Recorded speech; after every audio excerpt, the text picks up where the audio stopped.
Hey everybody, what's going on? It's the Flying Pig here on Flying Pig United with another little video for you, late evening breakdown of all the day's goings on and the latest transfer news at Manchester United, if that's what you want to call it. Because it's not really transfer news anymore, is it? Because there is no transfers being made, guys. It's another day goes by without another signing for Manchester United. Pretty pathetic, pretty gash-tastic, horrendous, stressful, depressing, whatever you want to call it, guys. Still a very, very unimpressive window from Manchester United so far, lacking in anything. We're going to be covering it in this video, though. There is some positive news, I suppose. That's what you're going to call it, that, which we'll cover in a moment. But at the start of the stream, do us a favour and smash that like button. That's right, give it a big juicy thumbs up, twat the like, share it around on social media as well if you want. And also get yourself subscribed so you can chat and have your say as well in the live chat with the legends. Cheers to everybody who's in here. Roshmano, what's going on, mate? Nick Pendragon, g'day to you, mate. Say No More Gov, Batman Knight fan, Johan Van Angeren, Flying Pig fan, Kingslayer, Ryan Perry, Merrick Galord, Gungshi, ZX Flames, and all the legends in here. There's too many to name these days. Shout out to all you legends who have got in here at the start of the show. Do us a favour and smash the thumbs up button. That's right. Let's be having you. So, let's get into the biggest story of the day, I suppose. Man United very slow with anything, really. We're still linked with, you know, Eriksen and Antony and all these guys as well. Nothing announced at this moment in time. Sort of expecting there was going to be some sort of announcement by Man United over the last couple of days, just to hide the fact about the, you know, the classic Glazer shithousery with all that dividends and just the fact that they have had the worst window so far out of any of the top clubs. You would think that they would maybe like to get somebody in soon. Apparently not. Apparently they're quite happy just to fanny around all summer long, try and squeeze down the prices on these deals as much as possible and take a long time about it. But there are some reports coming out in Spain today that Man United have made some sort of breakthrough in negotiations with Barcelona for Frenkie de Jong. So some reports coming out that, let's have a look at a little read it here. So Frenkie de Jong to Man United is very close. Negotiations have advanced in a very positive way in the last few hours. It will be around 80 million euros as a fixed amount. United believe everything can be finalised before June 30th. So, you know, it seems like it's advanced at this moment in time. There's another update as well that's just come out this evening as well, which says that while an agreement is yet to be officially reached for Frenkie de Jong, sources close to negotiations say talks have advanced.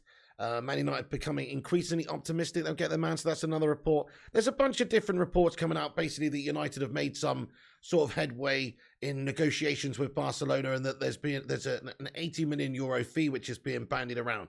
Now, 69 million pounds, that's what it basically equates to.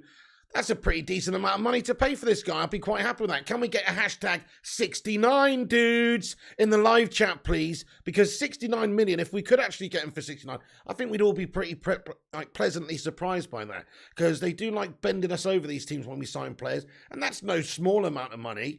But it's certainly not what they wanted at the initial start of it, of the negotiations. And of course, United would be pretty happy with paying less than 70 million for this guy.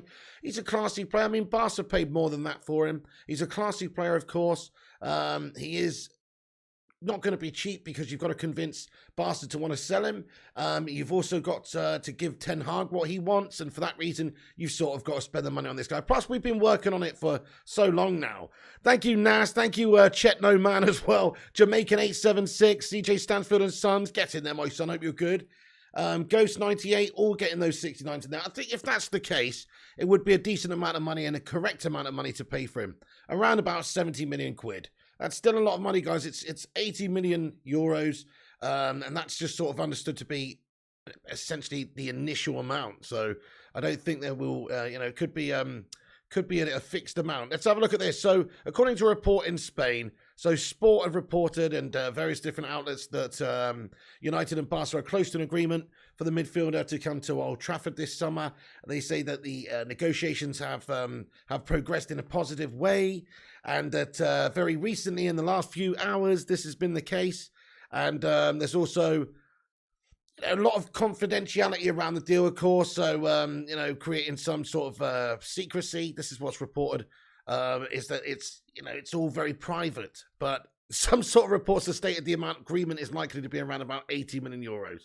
So let's ask the live chat then, guys. I don't speak in euros. We're not in Europe. We're not in the EU. We don't talk in euros around here, guys. We're talking pounds sterling. So, how much pound sterling do you think it will take in the end for Man United to buy Frankie de Jong from Man United? It's been a very popular question I've asked you this summer, but it keeps changing, obviously. Right now, it's being reported that 69 million quid could be the amount. So do you think it's 69 million quid, or do you think it's a different amount, a higher amount? Do we get bent over for more? Are we shrewd in this, in the sense that we've taken a long time for negotiations and getting for a bit cheaper? Let us know your thoughts and opinions. Do have your say. 75 million, I reckon, says Ryan. 75 million pounds, says Vincent and Wiggy. Naz says 70. 75 plus 8, says Mujo. 80 million, says Ashar. 78. Okay. Batman Night Fan thinks 69. So what I think is, probably what this means is 75 million, says Philip Chapman. I think what will probably likely happen is, yeah, around about 69 million, somewhere around about there, is what's being reported as an initial sort of fee. And then it wouldn't surprise me if there's a few little sweeteners, a few little clauses down the line, you know, whether it be X amount of Champions League appearances or whatever it may be, and they will obviously maybe pay Barca a few little bonuses here and there as well. But I think an initial sort of 69 million pounds sounds about right to me, guys. Hopefully that is the case. Hopefully we can get this guy in. He's much needed by us, because Ten Hag needs to get that playmaker in there, needs to get that midfield general, somebody's going to control the midfield for him, and hopefully give us a bit of a kickstart in transitioning into a Ten Hag style of play as well. Update has come out as well just a little while ago here from James Robson from Goal, that says that Ten Hag's growing in confidence that he will land his primary target this summer, which is, of course, Frankie de Jong. United are closing in on agreement with Barcelona for Frankie de Jong. That's what he's just reported as well. So it does seem like we're closing in on a deal, guys. I mean, it's to be expected. We've been taking all summer long for this deal so far. Literally, we've had over 2 weeks since the window's been open. We've only got to the stage now where it looks like we're really getting to anywhere of a sort of close position where we can say that we can get an agreement in place with Barcelona. So hopefully it happens in the coming days. We would hope that if we can get an agreement with Barca in the next, say, 24 hours, 48 hours, then it wouldn't take too long to get this guy in, maybe, you know, within the week even. Why not? Lots of other teams doing business, lots of other teams getting these transfers done. Gabriel Jesus to Arsenal Hollands. They're going back in there for other players as well. Everybody's doing deals, except for United, except for Manchester United. We're not doing any deals. So this has to be pushed over the line. It has to be pushed over the line quickly. And once we know that we can get this agreement in place, then hopefully we will be able to get other players in as well in different positions before the tour. That's the plan. And there's a little bit of speculation or a little bit of wonderment in regards to whether or not Frankie de Jong actually wants to come to Man United. Let's have a vote in the live chat, everybody. Smash a yes or a no in there. Do you think Frankie de Jong actually wants to come to Manchester United? Let me know what your thoughts are.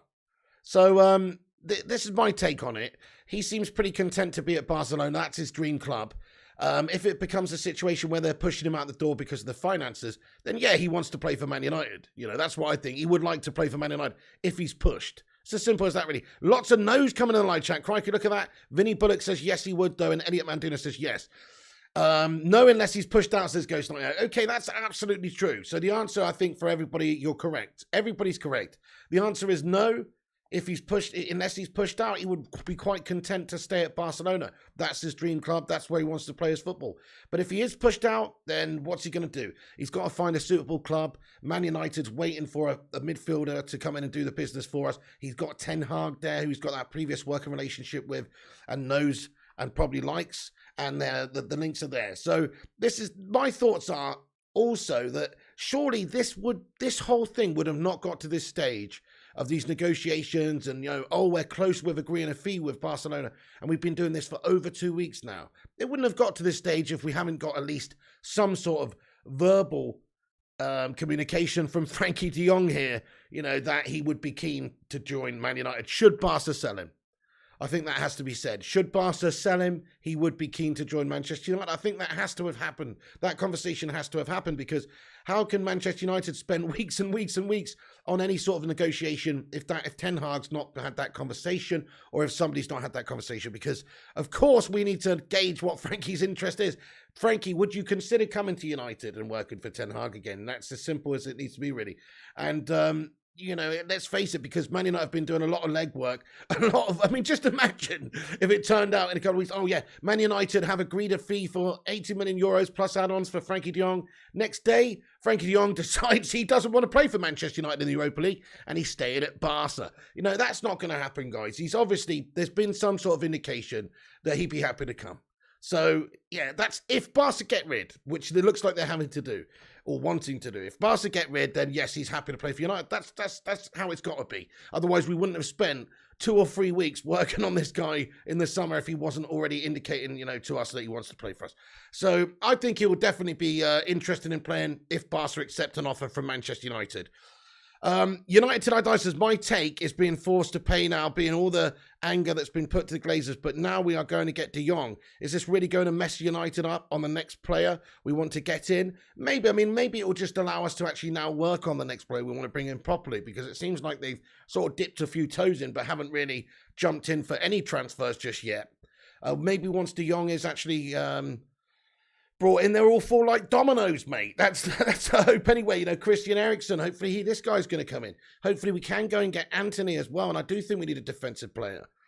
I agree with you, Rushmano. He says if Ten Hag hadn't convinced him, there is no way United would sign it. Exactly, we wouldn't even be having these conversations with Barcelona now if we didn't already know that should the eventuality present itself where Barca sell him, or they need to sell him, or they want to sell him, or they're pushing him out, then if that eventuality happens, then he wants to come and play for us. We wouldn't even be where we're at now if it wasn't for that. So I'm pretty sure this guy is keen to play. Okay, sweet. So I've got a few more things to get into in regard to this de Jong. Once again, guys, if you just join us, we've got over 200 of you legends joining this evening. Shout out to all you guys. Do us a massive favor. Smash the like. Let's see if we can get over 100 likes on the stream just like that. Share it on social media, smash that subscribe button if you're new, and get in the chat with the legends, guys. So fully interactive show, get your thoughts and opinions in throughout, and we will be dipping in, and we always have a big Q&A at the end as well. So yeah, another report's come out from Spain as well that United are close to an agreement for signing. Transfer now very, very advanced. So hey, look, hopefully this is what's the case is, guys. We should be very, very advanced because we've been working on this deal for weeks now. So we should be very, very advanced.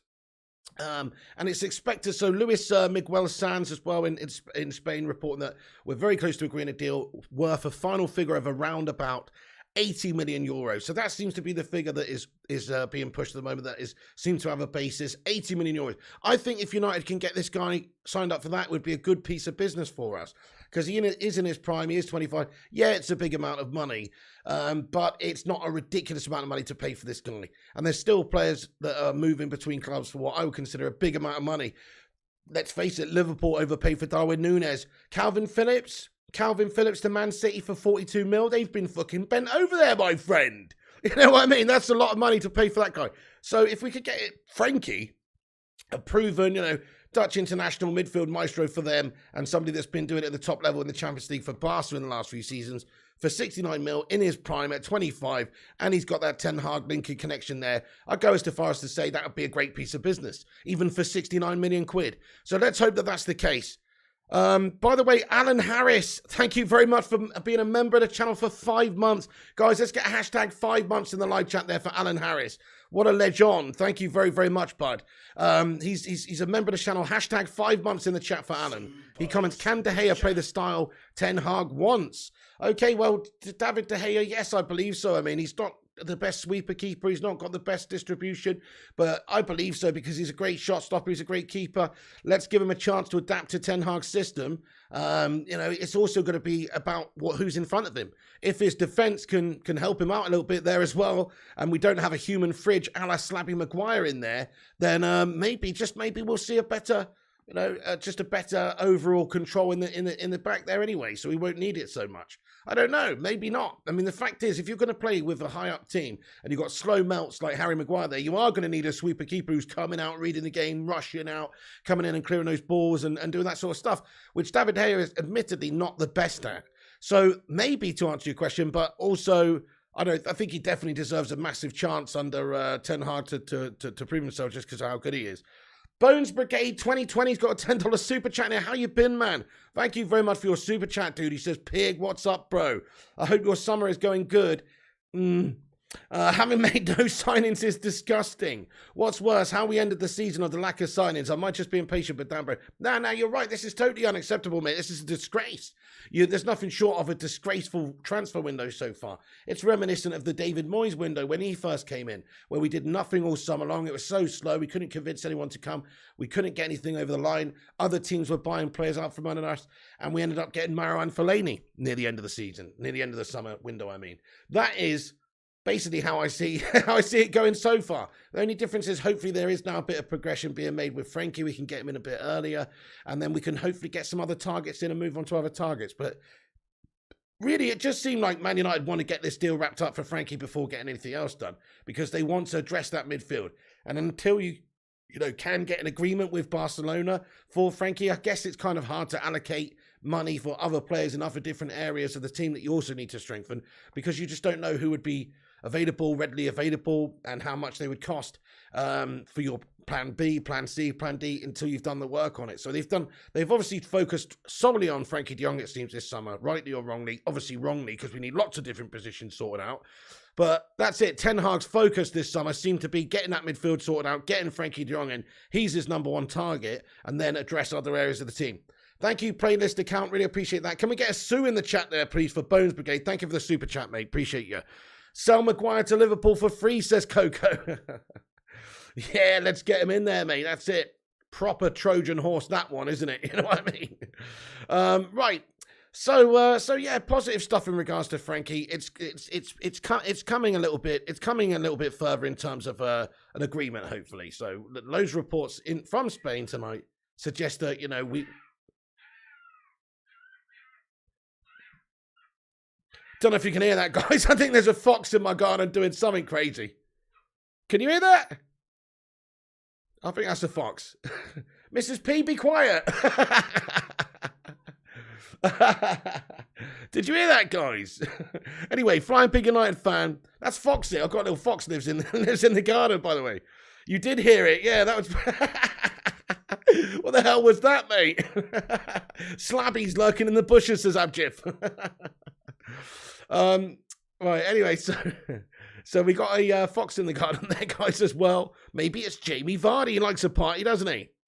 Anyway, right, guys, let's just get into the live chat for a few moments, see what you guys are saying about Frankie de Jong here, my friends, and have a little look in this. And then we've got a bunch of other stuff to get into as well in regards to United. But a few, other outlets just saying that really from the understanding of the current situation with everything that's going on, that it's quite expected that United will be able to reach an agreement with Barcelona within the next few days. And once that's done, it should only really be a few days after that before Frankie could be announced as a Man United player. So hopefully it's going to be within the next week. Worst case scenario, something falls down in the deal and it takes a long old time. But Barca seems still keen to sell. Man United seem now keen to, get to the point where we're getting closer to paying what Barcelona are looking for this guy. And it's going to suit both parties, and Man United will get themselves a good player for a reasonable price. And Barcelona will still cash in and get a good amount of money for this player that they're trying to offload anyway. So positive stuff. Slightly advancing towards getting some sort of agreement in place with Barca. Reports of an 80 million figure, that's where we're at, guys. So that's where we're at with the Frankie situation. No official offers, no official confirmations of big bids or anything. We're still waiting even for real true confirmation from people like, for instance, Fabrizio Romano or David Ornstein or any of those sorts of guys in regards to an 80 million euro figure as well as to what could be the deal transfer fee. But that's what is... Various reports coming from Spain saying that. So let's get into the chat then. 300 legends in here. Let's have your say, my friends. Do drop a thumbs up on the video if you haven't done so. And now's the time to have a say about Frankie de Jong for a few minutes. Then we're going to cover the rest of the United news. And we will have a big Q&A at the end also. Okay, Swedish Chelsea fans have thoughts about Ronaldo arriving at the bridge. So I personally don't think that... he will go to Chelsea, mate. That's bullshit. So, there were some reports coming out. It sounds like clickbait nonsense to me, but I did see that. I think it was like TalkSport reporting it, a.k.a. Talkshy, that Chelsea had a meeting, essentially, or some representatives from George Mendes had a meeting with some representatives from Chelsea and things like this in regards to the availability of Cristiano Ronaldo. I mean, that's not going to happen, is it? But I mean, United hold the cards in the sense that we own that contract. Maybe we would not stand in the way of Cristiano Ronaldo if that was truly what he wanted, to leave the football club. But I don't think we would sell him to Chelsea scummers or anywhere like that, in all fairness. So I'm not concerned about that in one bit. Neither should you. If Ronaldo was going to go anywhere, it would be to go to, a team like Bayern. And we've already heard yesterday from Bayern's president that, that's basically BS, that they're not really interested in Ronaldo there. I mean, there are various different reports coming from various different outlets that clash with each other. Some say that Bayern have that interest. Some say that Ronaldo would be keen for a move to Bayern. And it makes sense on paper because he could win another league championship in a different country to add to his legacy. He could also be in the Champions League and maybe even win the Champions League. He could also replace an outgoing Robert Lewandowski. So it does fit in a lot of ways. He's not going to get that United. He's not going to get Champions League football. And this is a rebuilding season. It's actually a terrible time for him to be here. It really is. So unless we completely, supersede expectations this season, then it's going to be a complete waste of a season for him, really, from a legacy point of view. Because I don't see us winning the Champions League. Sorry, not the Champions League. We obviously can't win the Champions League. I don't see us winning the Europa League. I don't see us winning the Premier League. So what are we going to win? What trophies is he going to win? I mean, I hope I'm wrong there. I hope Ten Hag can go on some crazy run and instantly improve the side and show what a great manager he is and get us playing like Ajax overnight and smashing up teams in the Prem, etc. But it's a big ask. So Ronaldo to somewhere like Bayern makes sense. So if there was a decent offer that came in, and I do mean a decent offer, then I could see them wanting to sell him. But otherwise, he's worth too much to us, guys. His goals are absolutely important for us this season because nobody else is going to score them. He's the only goal scorer we've got up there properly. He's a class act. We don't have another recruitment. We don't have a replacement. We don't have someone that can come in and do the job that Ronaldo does. He's the goal scorer. He's going to get you the goals. So that's where we're at. He's not going anywhere, guys, because he's worth too much to Man United. His value is huge for us. The shirt sales alone, he's going to sell shirts this season. The new kit's released. He's going to sell a shitload of Ronaldo shirts. That'll be the #1 selling shirt in the world probably again. That's the sort of guy that he is. And so unless there's a big offer that came in, even though he's 37 years of age, it just doesn't make any sense for us to get rid of him. We'd rather see him go on a free transfer in a year after getting a good year's service out of him. But from his point of view, if he's really going to be upset, and if he really did want to go and play for Bayern Munich or another club like that because they've got Champions League football and they can win things, then would United stand in his way? I'm not so sure. But I don't think he's going anywhere, guys. Right, let's have a little vote in the chat. Does Ronaldo stay or go this summer? What do you think? Thank you, Greg L. says, spot on, pig. Thank you very much. Yeah, he's 10 times too good for us. That's right, fire up. I feel for him, actually, because he's come over here with big hopes and expectations, and now he's going to be playing in the shitty Europa League. Do you think he stays or goes, guys? What do you reckon? Okay, thank you very much, STB Mitchell. Dude, I should have all that stuff anyway. But thank you very much, dude. I get all my sources and information set up before the show. But thank you very much for saying. Listen, is it just come out now? Is it? Matty Rushmano will get on the case, my transfer guru. Thank you very much for alerting us to that. Rushmano says stay. Gungshi says stay. Go says cool one. IQ Insane says go. Stay says Daniel Nicholson. Go says Papa Stores. Go says Mark Coughlin. Man. This is actually, I'm going to have to get a poll on the go here, folks. This is very close. I thought it'd be like much closer, much more like people vote thinking that he's going to stay. Does Ronaldo stay or go? Let's have a little vote in the live chat. Stay now. Have a vote then, folks. I'm just going to get a poll up there in the chat, so do have your say. Let us know what you're thinking. Just in regards to some of the other stuff we've got to cover then. So, yeah, Frankie de Jong, it's reasonably close, hopefully, to an agreement being in place between the two clubs. Still a lot more to do, though, because let's face it, this is United, and everything we do, it's very, very slow. But fees are believed to be around about 80 million euros. That's what's being speculated anyway. All right, okay. Also, there is a growing expectation that we can get Christian Eriksen in. So, there's not too much more on the Christian Eriksen situation. But if you think about it, just from a point of logic, United's a huge club. United, we do have European football. If Spurs are not in the hat for him, well, there's only clubs that are either the same sort of status as us or inferior in some ways. that would be interested in him. So it depends really what he wants. I mean, it just goes to show you how bad it is at United, though, that Eriksen is strongly considering a contract offer from Brentford and Manchester United. And that actually makes a lot of sense. I mean, some years ago, if you were a bit part player in a squad like United, that meant you were going to be a smaller part of something much bigger. That meant you were going to be in a championship winning side, potentially winning trophies, but maybe you are in a rotationary role. But that's okay. That's fine. When you're part of a team like that, and you're successful, and you've got your role to play, and you end up with a winner's medal come the end of the season, that's fine, isn't it? But when you're doing that job, when you're doing that bit part role, and you're not getting a winner's medal, and you're not competing for these trophies, I don't know if that's what he's going to want at this stage of his career, guys. He's 30. Does he want to be a smaller part of something bigger at Manchester United, and it's not as big as it used to be? Or does he want to go to Brentford, where he's just played, where he's had a good, successful season, where he's obviously got a good understanding? It's where he lives now. You know, his home is in London, and it's like that sort of thing is a big draw for the guy. It's a big pull for the guy, and he'll play week in, week out. He'll play every single game if they want him. You know, if he's fit and ready, he will play. So I'm pretty sure they are desperate to keep hold of him. I would imagine that their offer is actually quite significant for him, because if I was Thomas Frank and Brentford and thinking about trying to sign a player like Christian Eriksen, who, let's face it, on paper anyway, is one of their best players, just like he's Denmark's best player, you know, he's one of their best players. So from that point of view, doesn't it make sense for them to just spend a little bit on this guy, on his wages? I mean, you don't want to totally bring the whole dressing room into disrepute, but if it's justifiable, they can go and maybe break their wage structure, their wage budget, break their cap just a little bit there to bring him in, because there is no initial fee when it comes to signing a player on. And you're getting a top quality player to a team like Brentford, that would be worth a good couple 100,000 a week, maybe. Now, for Man United, is it worth going and paying that much money for? I mean, no, I don't think he's going to get anywhere near that, to be fair, for either club. But I'm just saying, like, Brentford could put in a good offer because of what a big player he will be for them and how much he'll play for them. And United could put in a good offer, obviously, because we're a bigger club. We pay players a lot more money.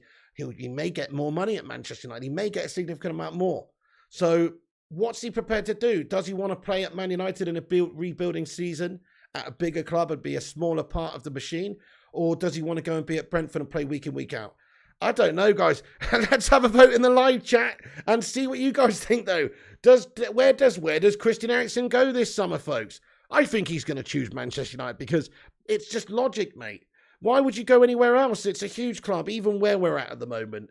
You know, it's an opportunity to be part of some sort of special project. The Brentford project, yeah, okay, that's cool. You know, keep up, just survive from relegation is their target, and that is, if you get that, that's brilliant. But for United, you know, the sky is the limit with United, and especially for not just this season, but next season with Ten Hag here after he's had a year and time to build, and with the future hopefully being in the Champions League, etc. You know, we could get back there pretty quickly. We could if all things go well. Brentford says, imagine CR7 at Brentford. Brentford says, Connor Matthews and Nut. How you doing there, Nut? Man United says now 786. United says Solskjaer 99. Brentford says Cool One. Eriksen to Brentford says Merrick Galord. I mean, it is an issue. Brentford, Spurs, or Chelsea says Connor. If Eriksen decides on Brentford, we are fucked. Yeah, that's it. I mean, what a terrible big blow that would deliver to Man United and where we're at right now in terms of a stature of a football club, the ability to excite players and attract players. If Christian Eriksen's picking Brentford over Man United, could you imagine that, guys? I mean, I don't even want to think about it, because if it was 10 or 15 or 20 years ago, there's just no chance that happens. Because like I say, if you're at United, even if you're playing a bit part and you're not playing very regularly, you're still going to be part of something much bigger. You're going to be part of a championship winning side, or you're going to, a successful team. You're going to be around the best players in the world. And unfortunately, we have dropped off a huge amount over the last 10 years. And now we are nothing like that, really. Nothing like that anymore. So it's not the most attractive of propositions for players to come to. Like a few years back, if there was an offer on the table for Brentford and Man United, you would come to Man United if you're Christian Eriksen for a bit part and less money than go to Brentford. You know what I mean? But now it's like you have to convince these guys to come.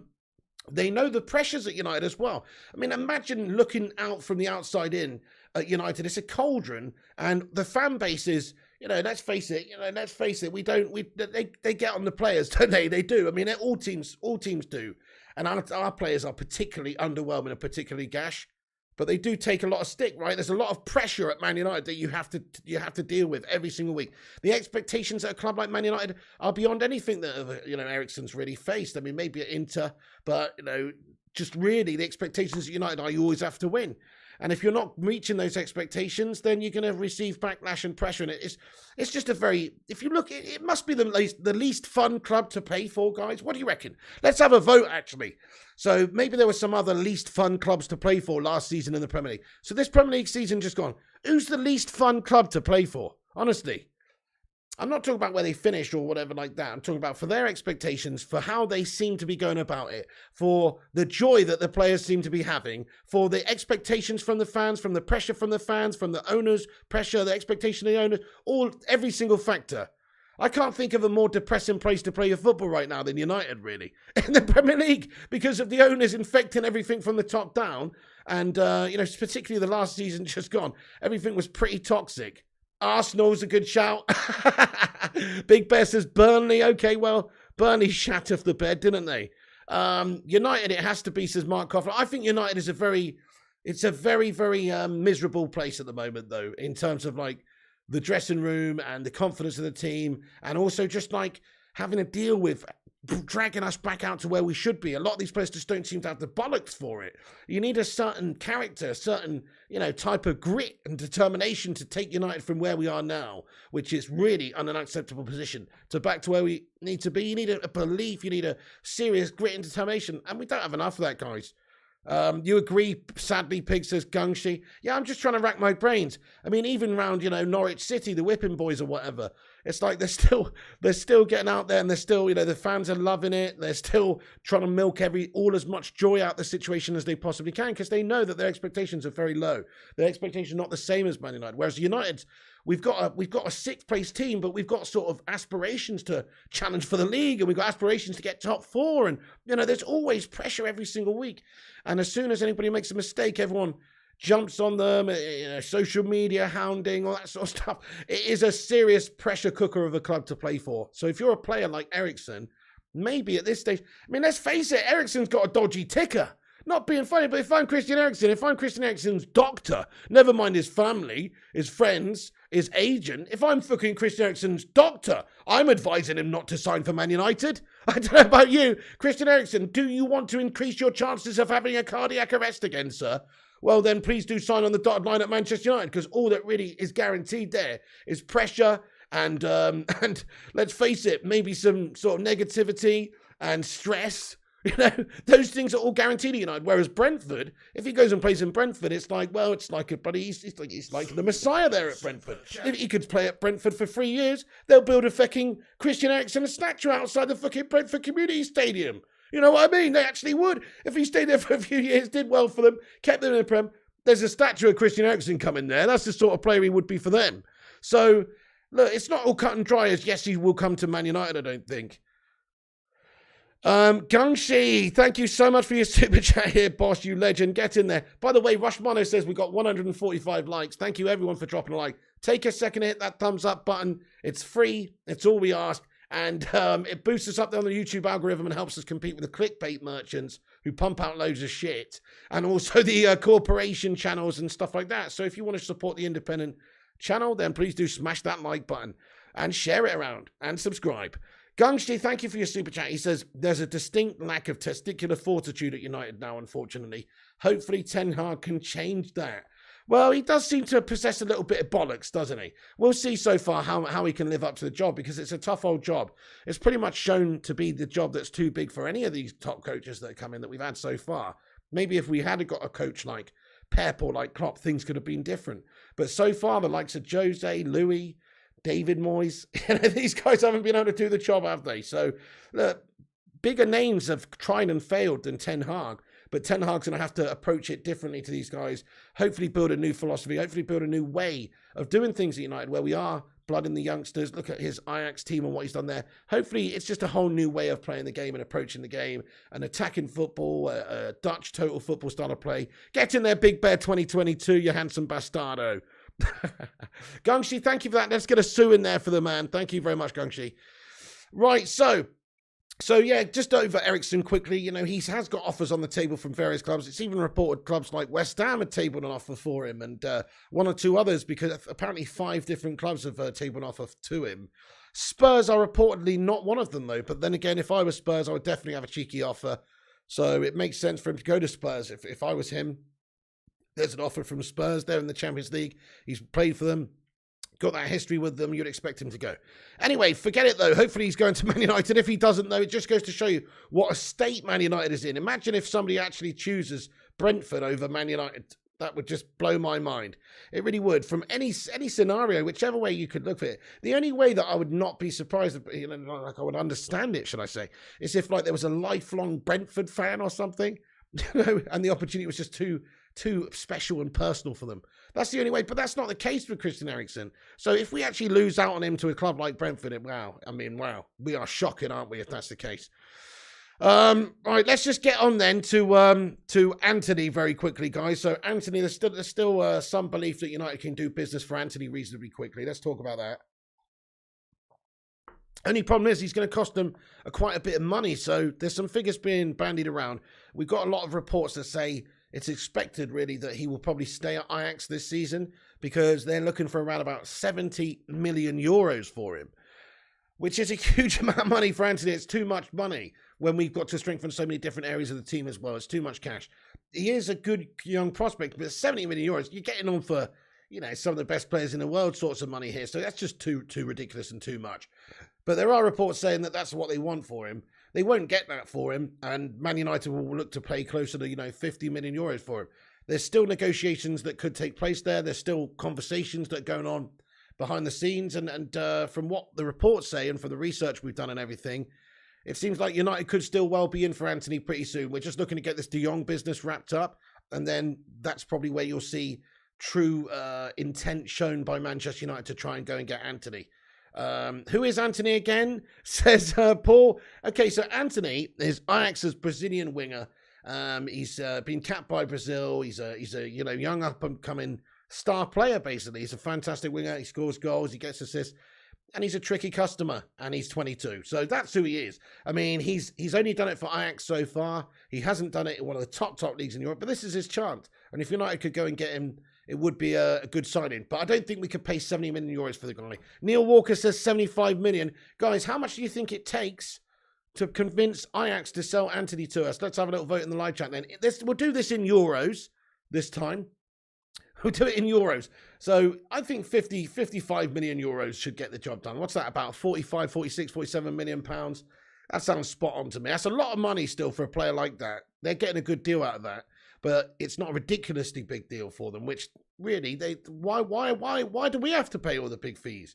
Why are Bayern Munich allowed to get a couple of players, Mazraoui and also Gravenberch, at a very reasonable fee? Why are other teams allowed to get these players for a reasonable price, but Man United have to pay through the fucking nose? That's not how it's going to be. United are going to reach an agreement if we do go in for him for a bit less than that, I think. 60 million says Cool One. Tonk Nash says 60. Unless he's 55, says Ray Carl Brown and Amory. Kira says 50 to 60 million. Nice one, Kira Wajaya. Naz says 55 to 60. 57 says the game in PS5. 60 to 65 million euros says STP Mitchell. Paul says 40 to 45. Okay, fair enough. Well, that's a significant amount of money, isn't it? It's about the limit that we can afford to pay for a player like that right now. Anything more than that, it's just not worth it. Ghost says Antony's worth 50 million euros max. That's being nice. Well, at this stage, at 22, of what he's done, yeah, you know, he's not Neymar. He's not one of these players that needs to be more than that. That's a ridiculous amount to pay for the guy, really, in itself. So, yeah, 50 million tops for me. 55 million euros tops, that is, and that makes sense. Yeah, Big Bear says buyout clause for Nkunku. Is this true? There are reports that he does have a buyout clause. I think it's at 45 million pounds, I think it is. So I think that's the case. I mean, I don't know. I mean, there were some reports that came out a little while ago about that. So if that is the case, then yeah, I mean, I'm with you on that one. That makes a lot of sense as well. He's very versatile too. He can play in a lot of different areas. If you look at where he's played throughout his career, he literally is a jack of all trades. He's played in the central midfield position loads. He's played up front. He's played on the wide positions. He's a very good player to have in your squad just because if you need him to play left wing, he can play there. If you need him to play CM, he can play there. If you need to play CAM, he can play there. You know, he's that sort of guy. So he has actually played a lot of games all over the place for them over the years.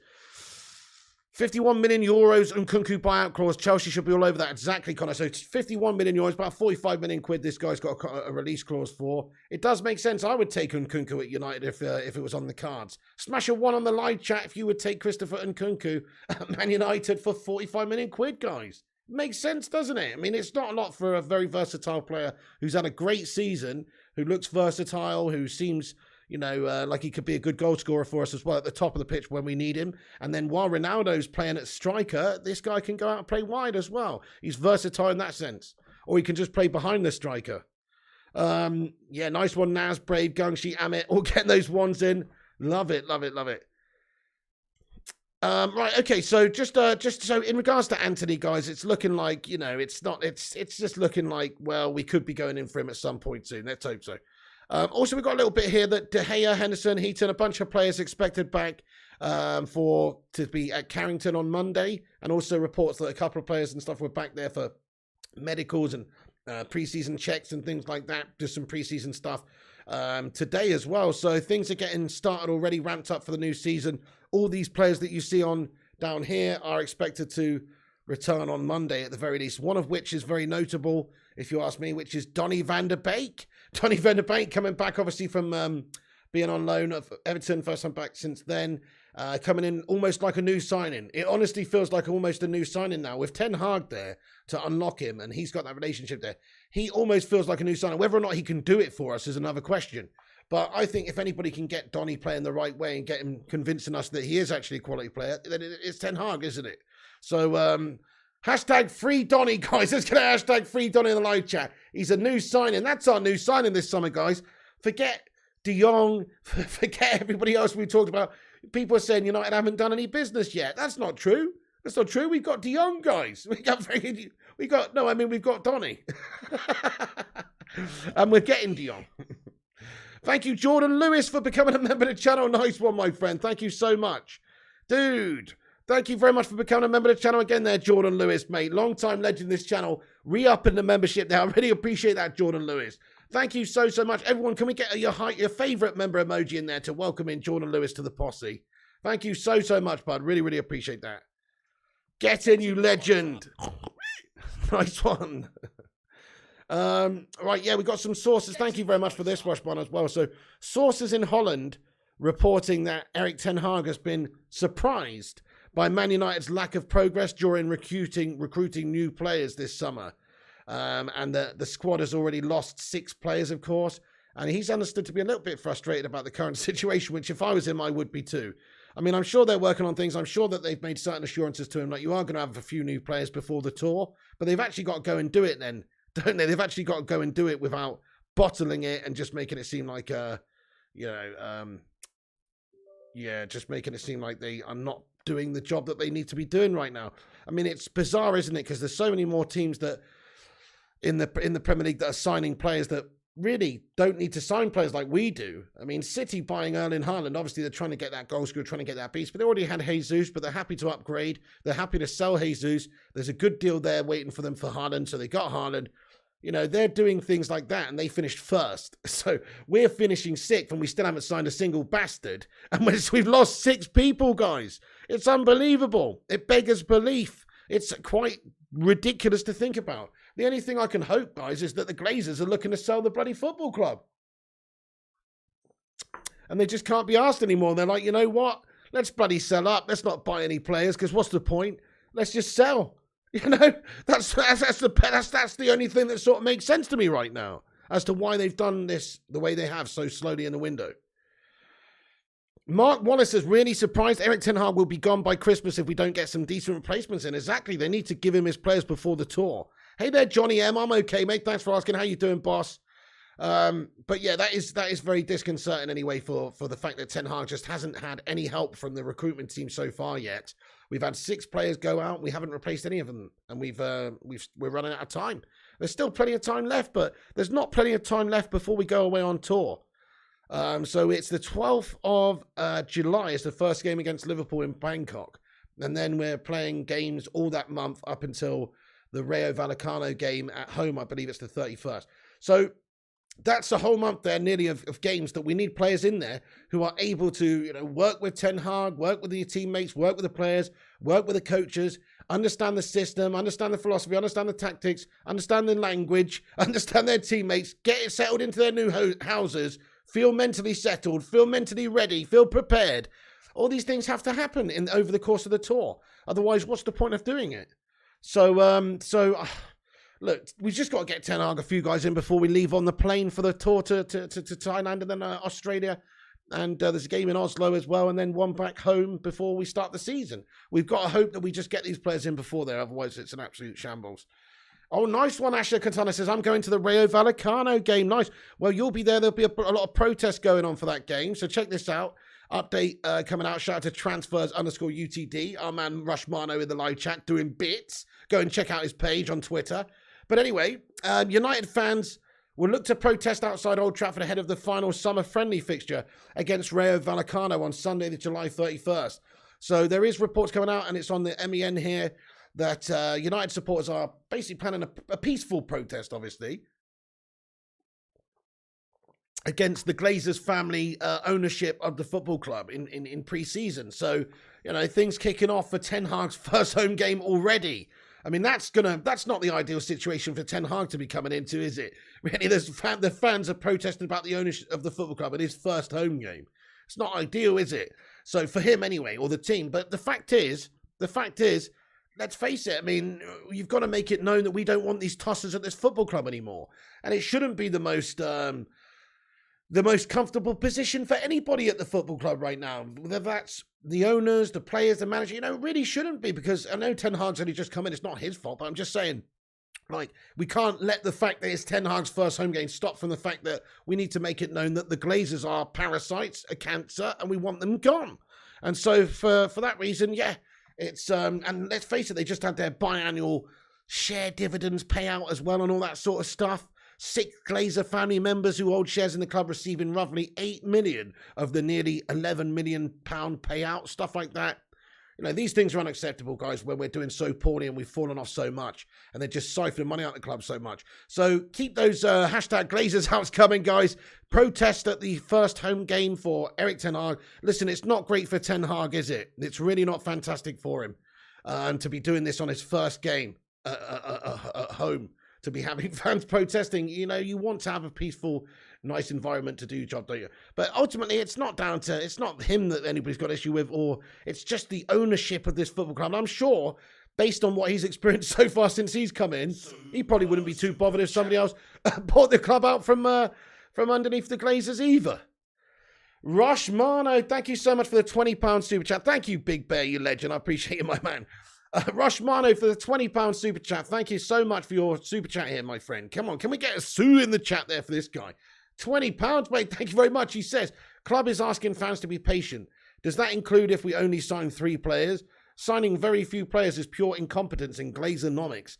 Hashtag Glazers out. Preach, Rush Mano. Come on. Let's get those green and gold emojis in there for Rushy. Well said, Rush Mano. And I also fear for Erik Ten Hag too, because he is going to bear the brunt of it. They always do this. Of course, it's a scapegoat. The manager is the guy who's going to take the brunt and the blame of the team's performances. But if they're not given the players that they need to do the job, how can we criticize him properly? Let's face it, if he's still got the same team that finished 6th and has all those gash players, minus 6 players that left on a free, what's he supposed to do? Fair enough if he's allowed to go out there and sign 5 or 6 players that he wants and spend, 150, 160, 170 million and shake the squad and put a Ten Hag stamp on it. Then he's committed. Then it's somewhat on him. Then the Glazers have done their part for the season's improvements for the team, not elsewhere, but for the team. If they spend that, they've done their part. They've got to back the manager. They've got to get the players, and then it's on Ten Hag to get them performing and get them playing well. But until they do that, it's all on the Glazers. It's all on them. They have to put their hands in their pockets and buy players now. Hey there, the United Circle. What's going on? Says Sue. Welcome in the stream. Thank you for joining us. At least that Pogba melt is gone, says Jordan Lewis. Hey, I saw something very funny, guys, earlier. So Paul Pogba's Pogmentary You know, his documentary, I believe it is the lowest rated TV series on IMDb. Get in there, the fans of Manchester United. Come on, that's what I'm saying. I'm on IMDb's page right now. It's got a 1.0 rating out of 10. The Pogmentary is officially the shittest TV show in the world. Anyway, okay, so, or documentary or whatever it was. So, you haven't watched it, Seb's Mounts, but get in there, United fans, every single one of those legends who've gone over to IMDb and voted him right down there, my son. I love that. I absolutely love that. Kay Slater says, Ten Hag's not one of us till he's yelling at Slabby and McTominay and swearing at the Glazer asshats. Yeah, fair play, or at least dropping Maguire. You know what I mean? Maguire's over in France for a wedding today, my son. Needs to strip the old captaincy of him while he's away, you know, and give it to somebody else. No, seriously, though, we do want to see that happen, don't we? I mean, let's just ask the chat. Do you want to see Harry Maguire continue to be United captain? Yes or no? Do you want Maguire captain? Yes or no? I'm not asking who. I'm just saying yes or no. Do you want him to be the captain?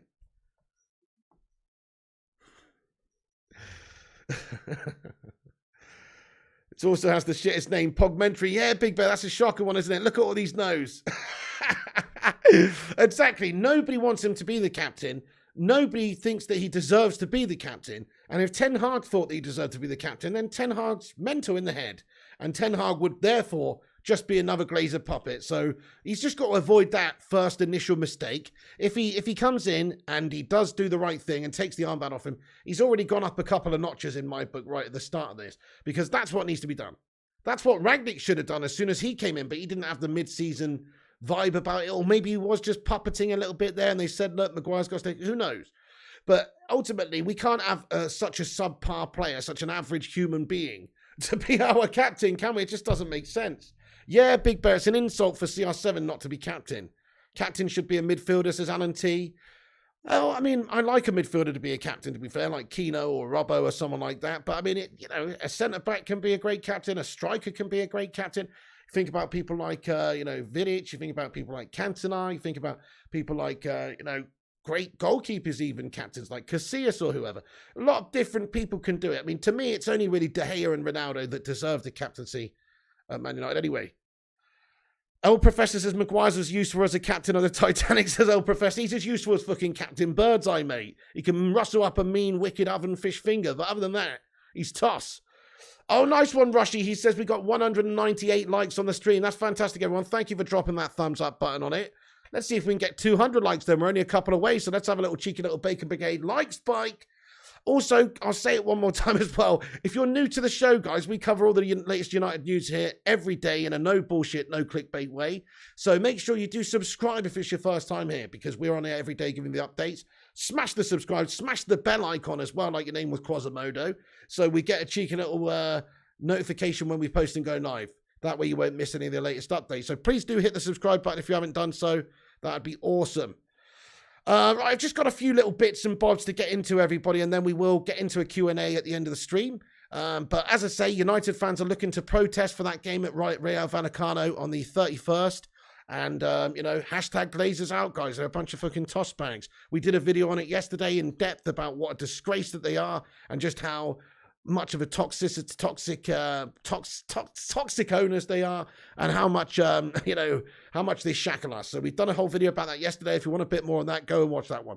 But Glazers out, and there are protests expected to be on the first home game, which is coincidentally Ten Hag's first home game in charge of Man United, which will be that preseason friendly against Rayo Vallecano on the 31st of July.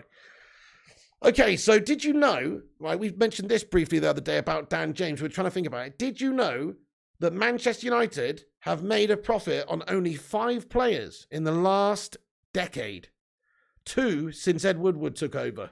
£2 million profit for Daley Blind and £10 million profit for Dan James. Every other player since Ed Woodward took over, we have made a loss on. Can you believe that, guys? Or the same. We've broken even or made a loss. Can you believe that, guys? I find that absolutely unbelievable. That's blown my mind, that is. How bad do you have to be at buying and selling players for that to be the case? That is just rotten. When you actually think about that for a second, how rotten is that? You don't even get one gem who flourishes and, team goes and buys, Think about what Ajax have just done this summer. The fact that they've sold all of their players for more than they've bought them for.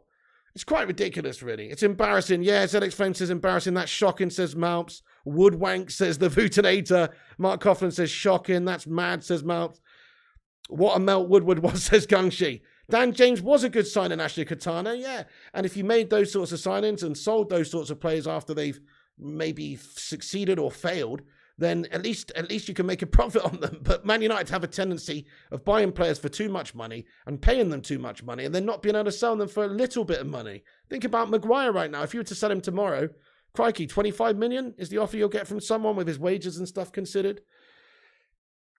Hey, First Class Gamer says, didn't you make money on Lukaku? I don't think so, no. I think that was a break-even situation. If I remember correctly, we signed him for 75 million, and I think we sold him for 74.5 million, or we sold him for 75 million. I think we got exactly what we made back from him, if I seem to remember correctly on that. So it was a break-even on Lukaku, I believe. I think so. I think so off the top of my head. First Class Gamer, how the devil are you, my son? I hope you're doing well. Big Bear says, interesting fact, that's what they get for being lazy in the market. Yeah, Cinnamon says, no, we didn't, and Inter still owe us money, says the Vutinator. No, I don't think we made any profit on that. I'm pretty sure we broke even, though. We basically got back what we paid for Lukaku, I think. I seem to remember. Oops, hang on a second. 2 seconds. Let's have a little look at this. Have a search for some updates very quickly, folks. Okay, so Fabrizio Romano's just tweeted here, guys. Let's have a look at this. And it's in regards to Cristiano Ronaldo. Yeah, get in there, my son. Yes, that's what I'm talking about. Exactly as we were talking about it earlier on. Let's have a look at this. Sorry, this isn't a here we go or anything like that, guys. Sorry with my reaction there. You probably thought it was.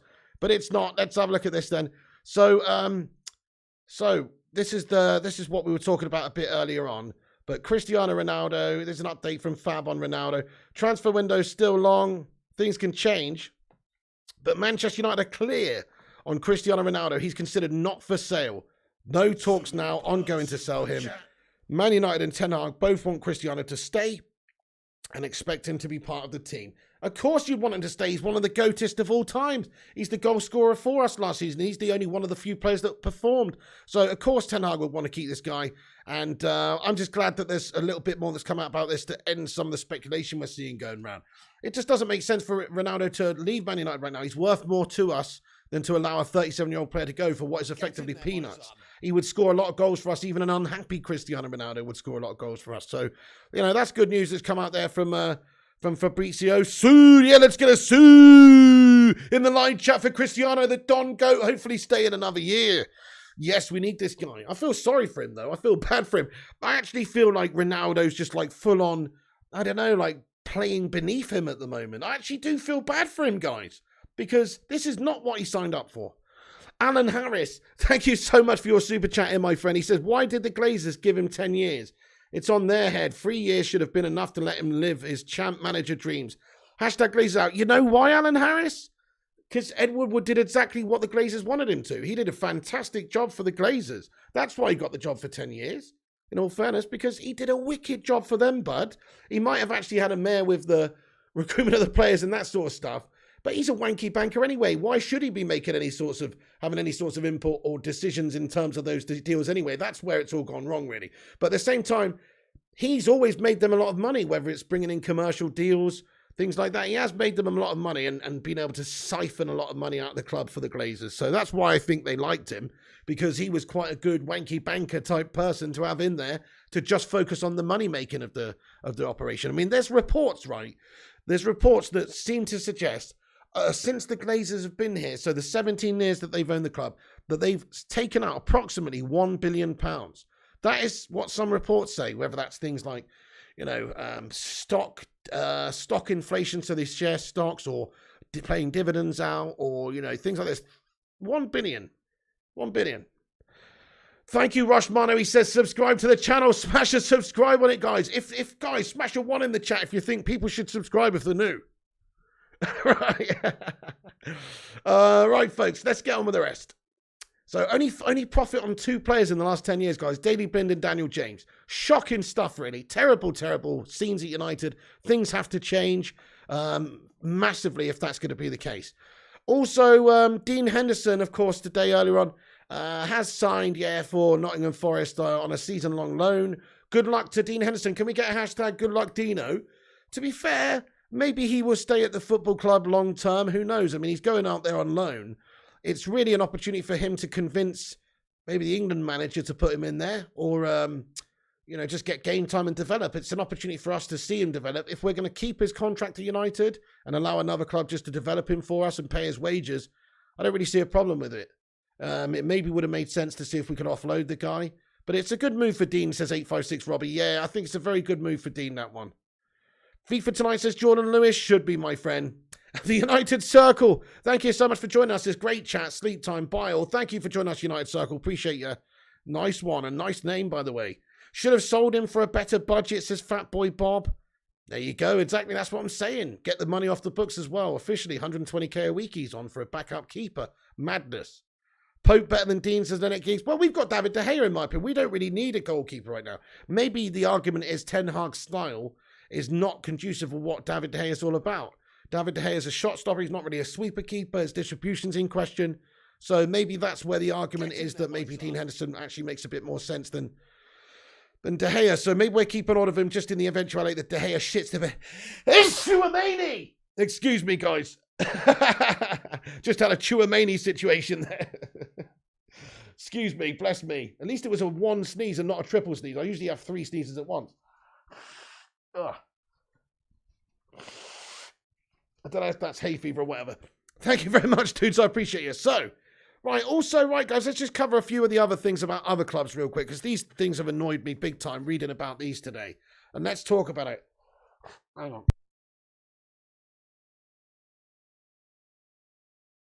Absolutely horrible. Anyway, so let's talk about this. Arsenal, the Arsenholans, okay, you know they got Jesus and stuff. Yeah, nice one. Well, Arsenal are currently preparing new bids for Rafinha and Lisandro Martinez after Gabriel Jesus' agreement. So just to give you a little update on that, folks. Arsenal, Rafinha going in for a new bid. They had an initial one rejected, but now understood that they're going to be going back and making a second Lisandro Martinez bid. And I want to talk about this because this is piss poor from United, isn't it, if we let Arsenal go in and get this guy? Because this is a Ten Hag player. This is somebody that really, if we are looking to strengthen our defenders and we can't go and get Jurian Timber or we can't go and get Pau Torres, this is the guy we should be getting in because he's got that Ten Hag experience there, working with him. He's only 24, Argentina international, yada, yada, yada, all the rest of it. Good. All the roads point to, yes, he would be a good signing for the right price. If we just allow Arsenal to go and get him, then we're no better off. They're better off. We'll have Slabby Maguire at the back still, and it's just an absolute shit show. So we've got to try and go and get this guy unless we've got plans in for another player. If we've got plans for another defender, okay. But if not, just imagine if we just let Arsenal go and sign this guy. Thank you, Aaron, for the bless you, bud. Hey, Mark Harris, what's going on, bro? Glazer's out, Frey Bentos in. Good shout, yeah. I could really get behind Frey Bentos as a shirt sponsor. Good evening anyway. I hope you're good, dude. CZ Bounce says, who's the Cuban leader? Frey Bentos. Oh, my goodness. Right, Rafinha is a top signer. He will be good, won't he, Yeezy Murakami? How are you doing, Yeezy, you long time, Don? Yeah, I'm with you on that one, Yeezy, man. Like, he is a good player. I think he would get in United squad. He would be a good signing for us. Obviously, he'd be a great signing for Arsenal, and that's what's going on there, unfortunately. Come on, you Gunners, says Boise 88. Nah. But it is a shame that they're going to get them, though. It's a shame that it looks like they're going to get Rafinha, and they've also got Gabriel Jesus. I'm not too bothered about Jesus. Look, there's a reason City didn't want Jesus. It's because he's not top draw. Say whatever you want about him. He is a good player. He's not top draw, though. He'll never be an Aguero or, a Ruud van Nistelrooy or a Suarez or, one of those type of beastly goal scorers, I don't think, ever. He's never going to get you 30 goals a season or 25 a season. Erling Haaland actually will eventually do that in the Premier League. Maybe even in his first season, who knows? But he won't. He's not top draw, in my opinion. He's a good player, but he's not great. He's a perfect replacement for Alexander Lacazette. Yeah, 8563 says, on his day, Rafinha is utterly unplayable. Absolutely, Mujo Coker. He says, Fabi Romano says that Ronaldo stays. Absolutely, bud. Yeah, we just talked about that, actually. So there you go. As you can see the update there from Fab. I'll put it in the corner. That's just from a few minutes ago. Ronaldo is not for sale. He's considered not for sale at Manchester United, so he shouldn't be either. With Maguire in the team, we are better off not signing any players, says LOL City. Oh, my goodness me. Well, there you go. I'd say other teams will be hoping that we've still got Harry Maguire in the team next season, won't they? Lewis says, how can I become a member? Oh, Lewis, thank you for wanting to become a member, dude. So if you put a hashtag, if you put an exclamation mark, space member or something in the live chat, that will pop up with a membership link. If you're on an Android device, you can just click the little blue join that's next to the subscribe button. Or if you're on PC or iPhone, I think you have to click the link. Get in there, my son. Got the snivels tonight, my friends. But anyway, thank you for that, though, Lewis. I appreciate you, mate. Yeah, thank you for subscribing there, Maleho Moisey Leng. Really appreciate you hitting that subscribe button. Thank you very much for climbing aboard the Bacon Express. Sue and Choo Choo. Please do make sure you click the bell icon too, so you get notified when we go live every day. There's the member link. Okay, I'll post it to the top of live chat. Then if anybody does want it, there it is. No pressure. We do this. This is all free content. Everybody's entitled to have their say. We don't differentiate in the live chat between members, moderators, or just anybody who's coming here for the first time. If you get your comment read out, you get your comment read out, and that's how it goes. So, yeah, we're a community around here, and we let everybody have their say. Max Brown, what's going on, bud? Yeah, that's right. No, where's Takashi been? I know Big Bear. How has Takashi been? I know we haven't seen him for a little bit, have we? Right, so a couple of little things I want to discuss, folks. So Arsenal prepare an improved offer for Ajax defender Lisandro Martinez. Let's hope that they fail with that. Let's hope that that's not the case. Also, there's a report that came out that Ajax attacker Antony was absent from Amsterdam Giants Ajax first preseason training session on Friday, amid links with a possible switch to United. You know, just some sort of speculation. But Alfred Schroeder has taken over at Ajax following Ten Hag's Manchester switch. And yeah, he said this: we want to keep Antony at Ajax. He has a contract until 2025. I want to work with him, and the club knows this. That's what Schroeder told ESPN when he was questioned on, on Antony's future. So, he didn't report for preseason training on Friday, though. That's what I'm hearing. That's what some information has come out and said. His absence is currently unknown, the reason for it, but the South Americans' agents are supposedly pushing him to Manchester United, to see if they can get a move done. He was actually signed by Ten Hag for 14.2 mil in the summer of 2020. He's scored 22 goals for them, set up 20 more in 78 outings. So goal contributions of 42 and 78 for a young 20 to 22-year-old kid is pretty damn impressive, really. And he hit double figures in goals and assists in all competitions in the last season. So good sign of development. Good sign of development. He's tipped to follow Ten Hag, but United need to come up with the money. Netherlands, of course, manager Louis van Gaal has previously warned Timber against a move to Man United. And also maybe, it's possible that he could have another little chat with the likes of Antony as well. You just don't know, do you? This is what Schroeder told ESPN about Jurriën Timber, just to update you a little bit on Timber as well. He says, I have spoken with Jurriën, and I am assuming he is staying at Ajax. Timber is a smart guy, and he knows what is best for himself. We think he is not done at Ajax yet.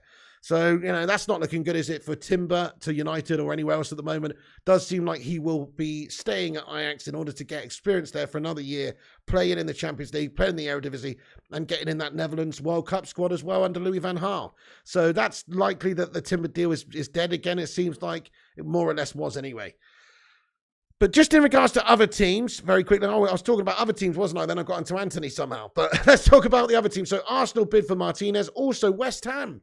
West Ham is reported to have made an offer to Jesse Lingard's representatives as well. So we sort of knew it would be coming at some point, didn't we? We had that great loan spell on him. I mean, we're not talking about too much about Jesse, but I have actually got a bit of affection for Jesse in some ways, Whereas when I think about Paul Pogba's time at the club, it's just bitter disappointment, really, and filled with, a lot of issues and a lot of bad PR and some issues. And there were some moments for Jesse Lingard too, like doing some things such as posting West Ham pictures and stuff while he's a Man United player and making comments, about, West Ham and Mark Noble and all these sorts of stuff while he's still, there were some issues at the end.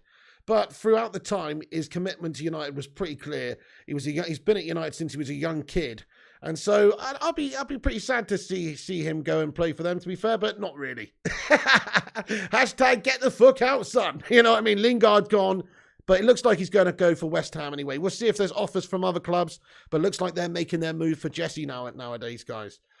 Also, just briefly, Cavani, Edinson Cavani is being quite strongly linked as well to Barcelona at this moment in time. It's believed that he would be quite high up on the list because, you know, it may be a complicated deal because of the amount of money, you know, that he's on. But he's also sort of been identified as an alternative to Robert Lewandowski should they not get him. So Cavani's actually being talked about as maybe being linked with a move to Barcelona as well, and he was linked with a move to them in January. So you never know. I just thought I'd mention it. A couple of ex-players that have gone out. Obviously, we know Pogba's gone to Juventus. Jesse Lingard looking like maybe West Ham, and possibly it could be Barcelona for Edinson Cavani.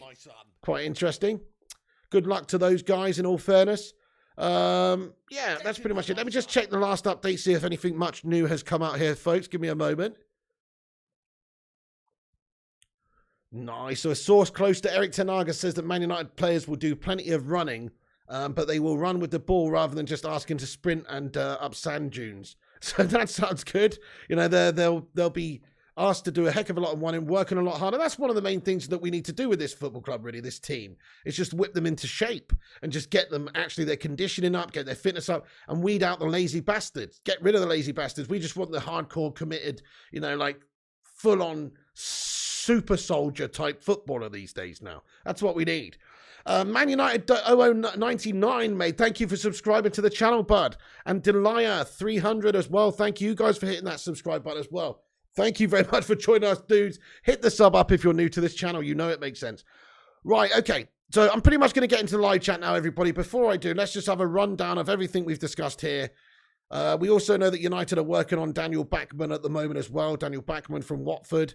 But just to give you a bit of clarification, so the Frankie de Jong deal it's getting closer. Reports from Spain coming out that it's getting closer anyway, and that we're not far away from agreeing a €80 million fee with Barcelona. That's what's being speculated and bandied around anyway, is the fee that it would take, or the fee that Man United have had some sort of breakthrough with Barcelona on. So positive negotiations. They've advanced in a very positive way in the last few years. It's expected it will be around about an €80 million fixed amount, which is, you know, £69 million, guys. £69 million initially, you know, and as the big amount, if there's as the upfront amount, and then maybe a couple of add-ons and things like that down the road. But it does seem like £69 million to get in Frankie de Jong is the transfer amount that it could be. Obviously, we don't know yet. This is just sort of what's being reported and speculated, but that's what it could be. So good stuff coming out tonight about it, but still need a little bit more, don't we? We still need to do a lot more business. It's quite the pathetic window from United so far, even if we sign de Jong.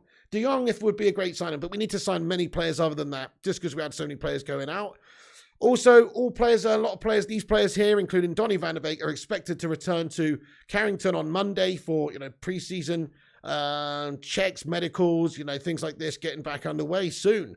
So it's very, very soon that the players will be back working towards the new season again, and very soon indeed that the players will be off on a plane going to Thailand for their first game on the 12th of July against Liverpool. So United has to get some bloody players in. Come on. Also, there's protests that are being expected and also planned, peaceful protests for the first home game of Erik ten Hag's career as United manager, which is against Rayo Vallecano on the 31st. Also, Arsenal in for Martinez again. We know they had an initial €30 million fee, €30 million transfer offer rejected, but they're expected to go back for another one as well. Right, let's get into the live chat. Thank you everyone for listening to me waffle on for a long time here. Crikey, it's already 11:05. You what? Well, let's stick on here for another 5-10 minutes, see what you legends have got to say for yourselves. Have your say. Now it's Q&A time, so I'm going to go into the Q&A. Thank you for waiting patiently to hear me finish talking there. And we've got 255 likes on this stream, everyone, as well. Thank you all for hitting that thumbs up. Nice one. Can we hit the big 300? Zoo! That's awesome, though. Thank you, everyone, for showing your support there, guys. Enough for Xhaka, says Arsenal Manic. We're linked with Yannick Carrasco and João Felix. Your views, Piggy just asking. Yeah, Nas, I saw those links as well. I personally don't think they're that realistic, but would I be interested in both those players? I mean, yes, I would, if they're both available for the right sort of price, but it's not exactly where we need these signings to be. I think if we're looking at where we should spend our money and who we should bring in, It really is a central defensive midfielder and another central midfielder and a centre-back and a wing-back. It's not really, even the winger situation is not the most pressing for me because I think we have got a bunch of wingers we can make do anyway for a while until one becomes available. But certainly the midfield and the defence needs some serious beefing up.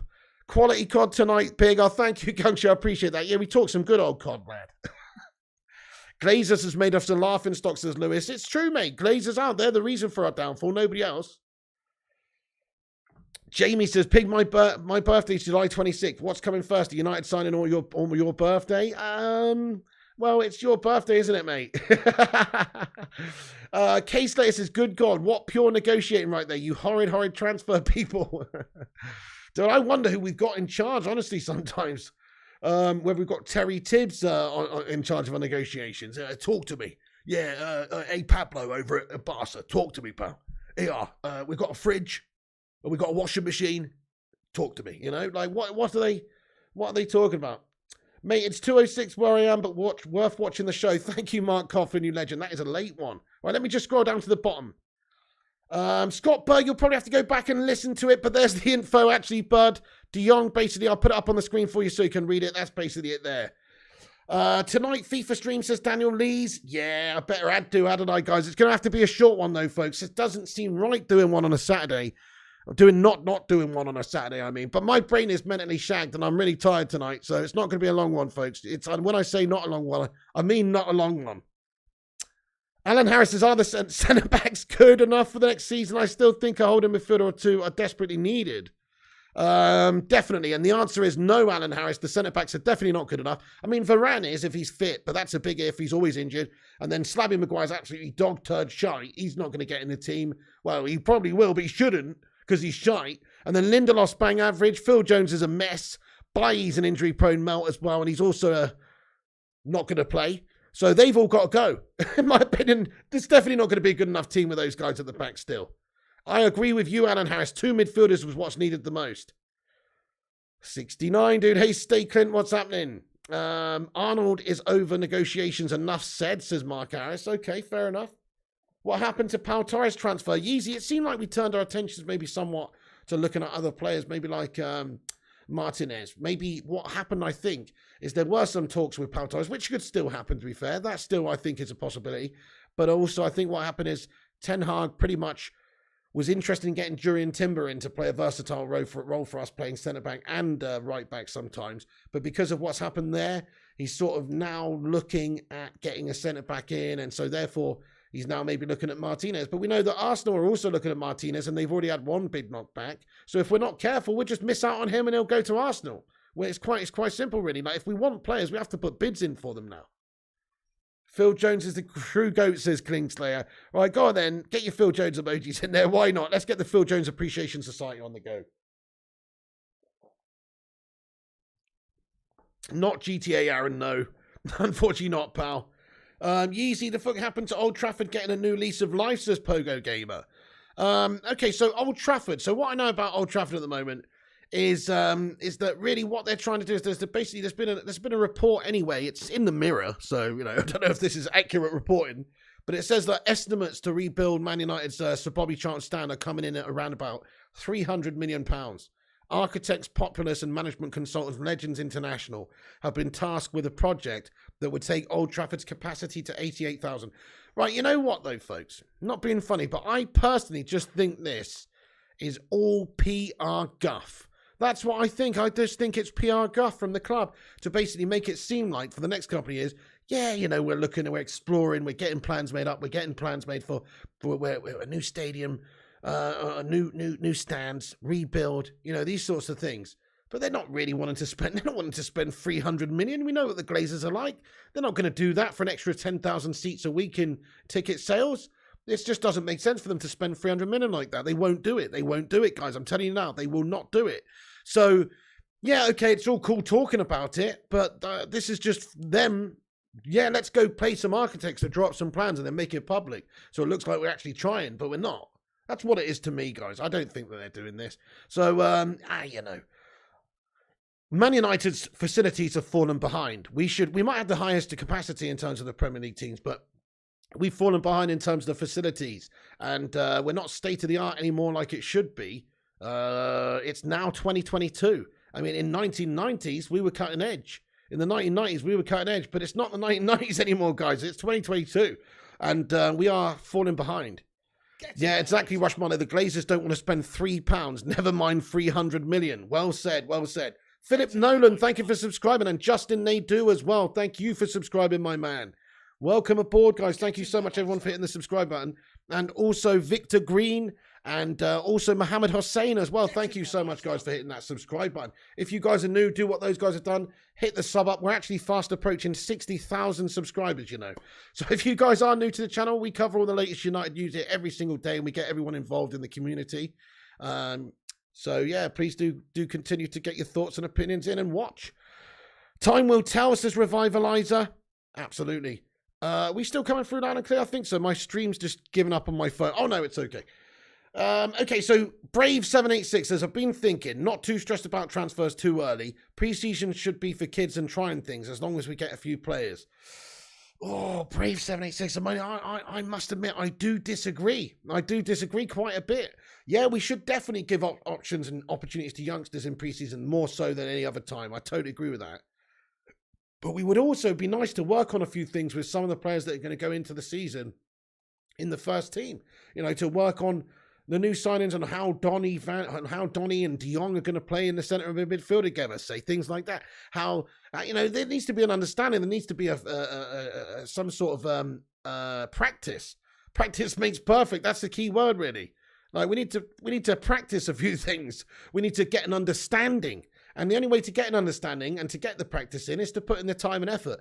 And if they're not playing together, if they're not here, if they're not on at least on the bench in the dressing room, hearing the instructions, hearing all the learning points, hearing all the things that the team have done badly, the things that the team have done good, all those things throughout the course of a game, then they're not going to get to the point that they could be if they were in sooner. So I agree, yeah, preseason's to get some youngsters playing and definitely give opportunities to youngsters and decide maybe who should be loaned out, who should maybe get a couple of chances in the team this season, all that kind of stuff. But we should also use it to just try and get an understanding and get some sort of chemistry in the players in the team. Yeah, that's right, Callum Cowan. He says preseason should definitely have most of the new players involved to get integrated ASAP. That's it, even just from an integration point of view, even just from right, this is Frankie. Everybody meet Frankie. Everybody, let's get all matey with Frankie. Just from a bonding point of view. You know what I mean? I mean, that's the key word, isn't it? It's a team. And you look at all the old teams of old, they got a great team spirit about them. They don't have to be best mates. No, that's not what I'm saying. You know, Teddy Sheringham, Andy Cole, they didn't like each other. Schmeichel and Keno, and the list goes on. Lots of friction in the dressing rooms. Lots of successful teams, though. But it's about having a great team and working together. And it's hard to do that if you don't actually know what the plan is. You know. You think the players are scared of him melting every time he's near the ball, so they're panicking themselves, feel extremely sorry for De Gea. Imagine the anxiety Maguire must give him. Big time, Big Bear. Yeah, Maguire, that's the thing. Unless we actually do improve the defenders, then that's the same problem is going to represent itself. Mario says, sport is an unreliable source. It's tier 3, so I wouldn't trust him, says Mario to Flying Pig United. Yeah, exactly. That's pretty much what I said earlier on as well. I said that really we're waiting for somebody like David Ornstein, Fabrizio Romano to come out and say that the fee of 80 million euros is accurate there. I mean, we know that really the deal is being negotiated and being discussed and being talked about. But yeah, I mean, from everyone we've spoken to or, you know, like had or just seen updates for, it seems like, yeah, I mean, it seems like it's progressing, but there is no confirmation from any of the tier 1 journalists yet in regards to the figure of which we're discussing of 80 million euros or 69 million pounds. So you're spot on. I agree. We need to wait for one of these guys to confirm a fee or anything. Thank you, Rushman, who says, can we get 300 likes? Can we get 300, guys? Let's have a little like spike, see if we can. Thank you, Henry CB, for subscribing also, Buzz. Are we going for Liverpool? Director Michael Edwards says, cool one. I mean, I did see an article earlier on about something like that.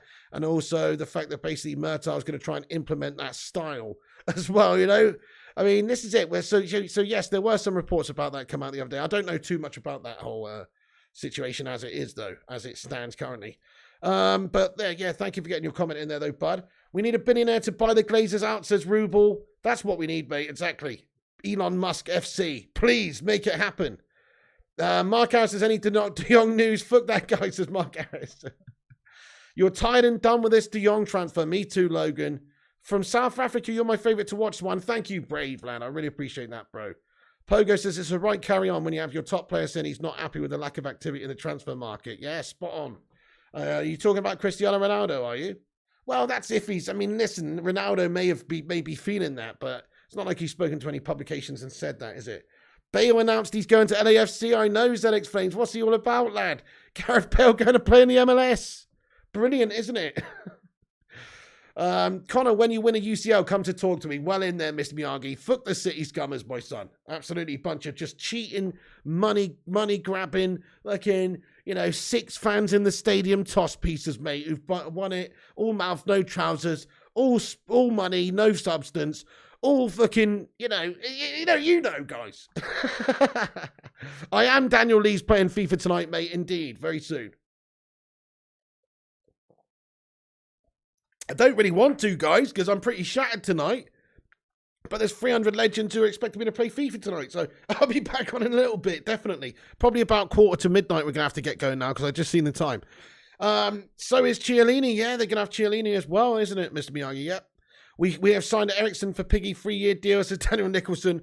Not yet, I don't think, unless someone's just come out in the last minute. Not yet, I don't think, bud. Hopefully, though. Jordan says we're going to walk that league next season. We will be strong. Come on, City, says Jordan. Okay, well, yeah, Erling Haaland's come in. Get in there, sub to Flying Pig United. How you doing? So really, you won the league, only going to get stronger. Hey there, King Kenny, what's going on? What's going on with these transfers? Pfft, not enough, mate. Not enough. A little bit of slow movements, but not enough in general. De Jong's come in, says Brave786. If I had to bet my left bollock on it, I probably would just about put it in the section of yes, we will end up signing him. So hopefully De Jong will be a player at United very, very soon. Guys, we're going to have to wrap this video up, but thank you so much to everyone that's watched it. There's the latest update for you for the day. De Jong edging ever so slightly closer to Manchester United, hopefully. Christian Eriksen still unsure as to when we'll find out the answer from him, but hopefully soon. And reports say that the Antony deal is not dead. United may well go in and continue negotiations for him once we've got more of this De Jong deal sort of wrapped up.